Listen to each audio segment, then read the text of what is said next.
Good place to start with our panel. On the left, Ari Rabin-Havt, Sirius host, or the host of the Agenda on Sirius XM Radio. He's always serious, even when occasionally he offers a bon mot or two. And the always smiling Javier Manjarres on the right, the managing editor of the Shark Tank political blog. Ari, was it a mistake for the president to not be in Paris over the weekend? Look, I actually don't think the president or the vice president should have attended, mainly because when they do, there's kind of an overwhelming security force in an event like this for them. And I think that would have perhaps provided a distraction. I do think the U.S. should have sent some high-level person to attend. I think it would have, a lot of countries sent, for example, their foreign ministers. I think it would have made sense for John Kerry to attend. At the same time, a lot of the world leaders who attended, I have to say, looking at the list, it seemed like a den of hypocrites who could go to Paris and proclaim "Je suis Charlie," where we're repressing press freedoms in their own country as a matter of course, from the foreign minister of Russia to King Abdullah of Jordan to Egypt's foreign minister. It seemed like a den of those who are protesting themselves. Well, what about that? What do you think, Javier? Well, look, I don't know if it was his golf game that permitted him not to show up. But look, he could have showed up in Washington, D.C. to that silent, there's a protest in Washington, D.C. this weekend. He didn't have to go to Paris. But you're right, he should have sent someone. But wait, Eric Holder was in Paris, and why didn't he attend? His conciliary or his AG was in Paris, but didn't, for whatever reason, didn't go to the rally. But again, I kind of allude to what Ari said about the security forces. But then again, you have all these members of these world leaders.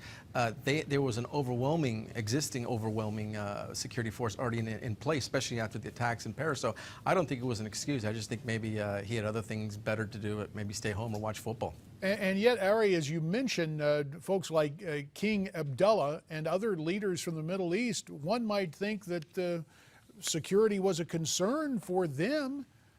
So while we understand the concerns, was this a case where the White House just didn't think about sending a powerful presence to this rally?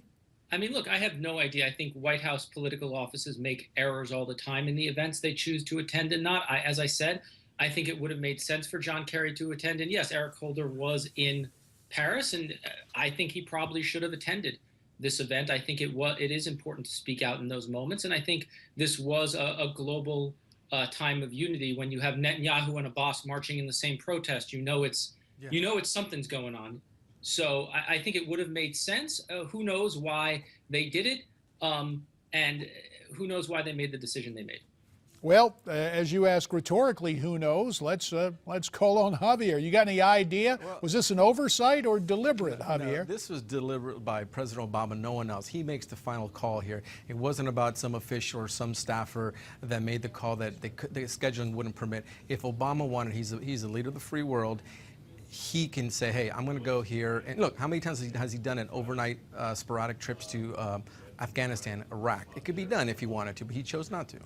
And really, in retrospect, Ari, when you take a look at the fact that then candidate Obama did a European swing during his campaign for his first term in 2008, really a missed opportunity, was it not?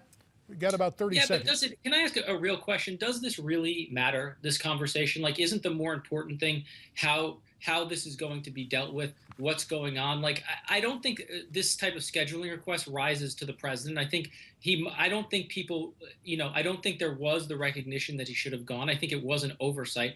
But in the end, what matters is what comes out of this. And the question is, will the world leaders who attended, who don't respect the free speech rights of their citizens, now respect them?